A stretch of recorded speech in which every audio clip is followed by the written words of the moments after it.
A devotee asked to Bhagavan, in what sense is happiness our real nature? Maharshi said, perfect bliss is Brahman, perfect peace is of the self, that alone exists and is conscious. The same conclusion is arrived at, judged metaphysically and inferred by Bhakti Marga, path of devotion. We pray to God for bliss and receive it by grace. The bestower of bliss must be bliss itself and also infinite. Therefore, Ishvara is the personal God of infinite power and bliss. Brahman is bliss, impersonal and absolute. The finite egos, deriving their source from Brahman and then Ishvara, are in their spiritual nature bliss only. Biologically, an organism functions because such functions are attended with happiness. It is pleasure that helps our growth, food, exercise, rest, and gregarious qualities. The psychology of pleasure is perhaps this: our nature is primarily one, entire blissful. Take this as a probable hypothesis. Creation is by the entire Godhead breaking into God and nature, Maya or Prakriti. This Maya is of two parts: Para, the supporting essence, and Apara, the five elements: mind, intellect, and ego. Ego's perfection is suddenly broken at a point, and a want is felt giving rise to a desire to get something or do something.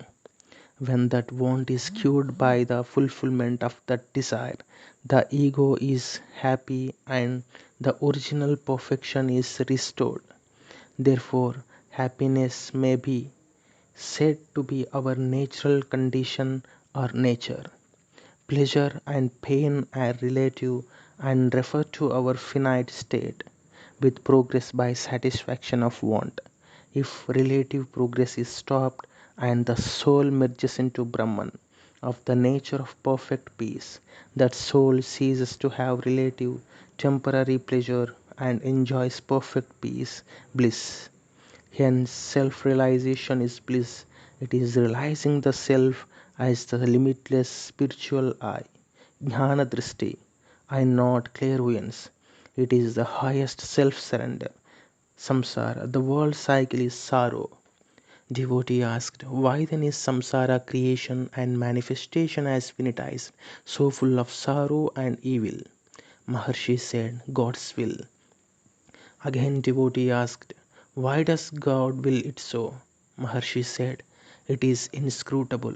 No motive can be attributed to that power, no desire, no end to achieve can be asserted of that one infinite, all wise, and all powerful being. God is untouched by activities which take place in His presence. Compare the sun and the world activities.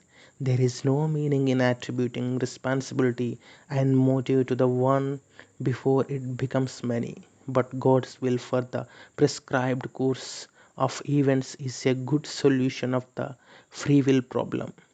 If the mind is restless on account of a sense of the imperfect and unsatisfactory character of what befalls us, or what is committed or omitted by us, then it is wise to drop the sense of responsibility and free will by regarding ourselves as the ordained instruments of the all wise and all powerful, to do and suffer as He pleases.